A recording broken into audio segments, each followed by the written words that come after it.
Hello, World Tank Blitzers. Happy Friday, June 11th. Wow, half the year has almost gone by. And it's time for another store review. Actually, I'm doing this Thursday evening, guys. Friday morning, going to be going to pick up Walkie Talk from camp. So, won't be available to do the store review. So, if anything pops up on Friday, I'll take a peek at it. And if it's worthy, I'll do a little addendum to the video. But, love the new garage. Loving the new American tanks. Some good updates in 8.0. But let's jump into the store. I feel like I have to first talk about gold.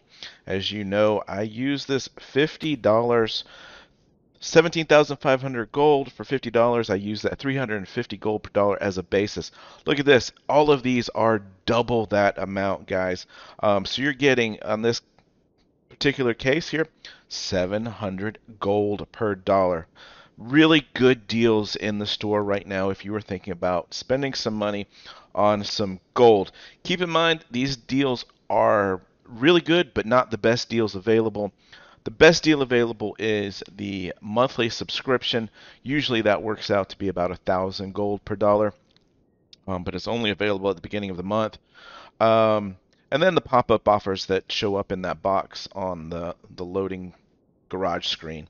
So keep that in mind as we go through the store today.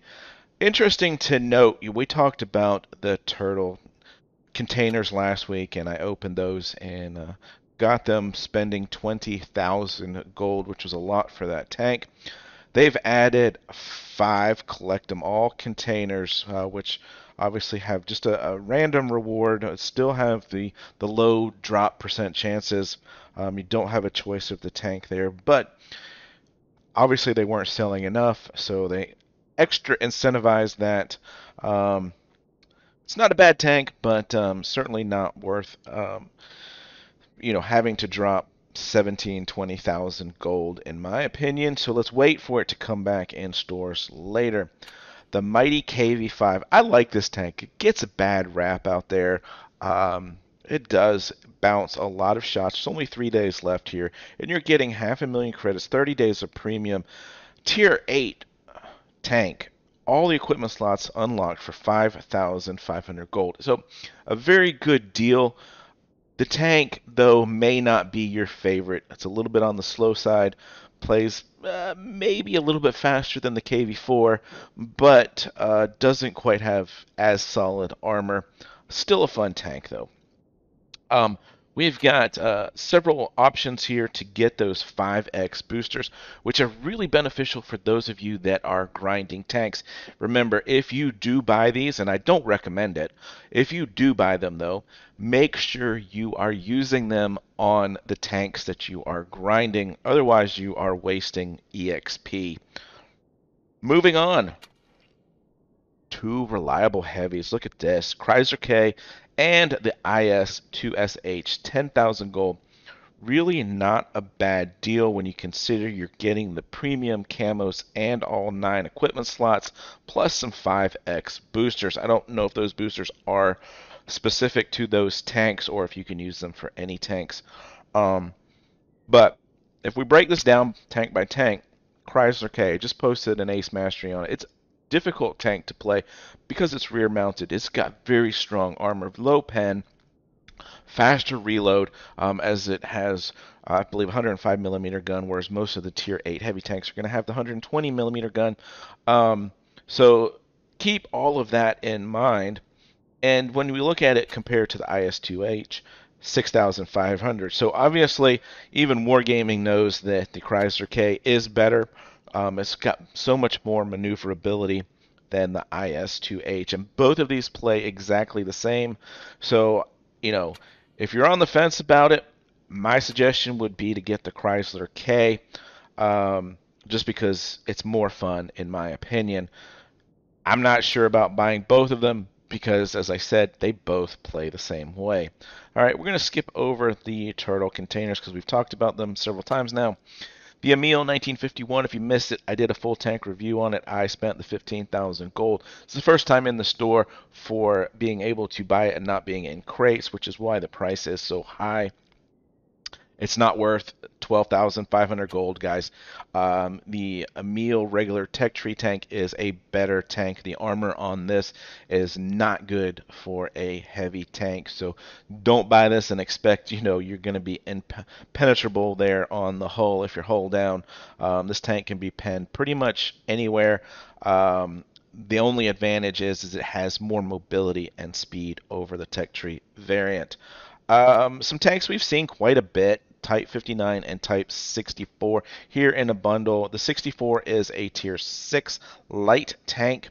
Um, don't need to say more with the Smashers around and Annihilators around, but I like it. It's fun. It's so fast, and it's great for spotting and relocating. The Type 59 is not my favorite for a medium tank just because it's rather slow, and struggles a little bit with pen, but it does have some really nice armor, and you can pick that up for 6,500 with the ding camouflage. But if you look at this, 5,000 gold for a tier 8 medium premium, super nice hull down, strong tank. So a good deal there, in my opinion, for the amount of gold that it is selling for. Let's see what's going on under the bundle section. We've got the Valentine 2. If you already have it, or if you buy it and sell it, you'll get 15,000 gold. Note that it comes with 50 gold boosters. So you could say if you're a 50% win rate player at tier 8, that equates to, I believe it's 700, 800, somewhere in there, extra gold. So it's not a great deal. It's better than the 350, which I use as my benchmark. But as I said at the beginning here, you can buy gold for more just by going and buying gold straight up. Um, some interesting notes here on the finishing touches. I'm just not for buying these when gold is so cheap right now, straight up. I mean, you're spending a lot of money on those boosters, and we all know you can get as many boosters as you want just by coming back, completing all your missions, opening the daily crates, weekly crates, and so forth. So skip over those if you would. We can talk quickly about the Predator and Vindicator. I did talk about them last week. If you're going to pick one, pick the Vindicator. It's a trollish. It will troll you, believe me. Derp gun, does super high amounts of damage, struggles with pen and maneuverability, whereas the Predator is just not a good tank. So I would stay away from those, unless you really want something that's a little bit different in the Vindicator. So that's going to round up the store review this week, guys. Wish there were some new things in here, but we did have a lot of things added with the Turtle and the Emil and the T2020 a couple weeks ago. So we're going to have a little bit of a slow period, and hopefully we'll get some new premiums and collectors in the store soon. And of course, guys, have fun out there. Stay safe. Get educated, not fingered. Littlefinger out.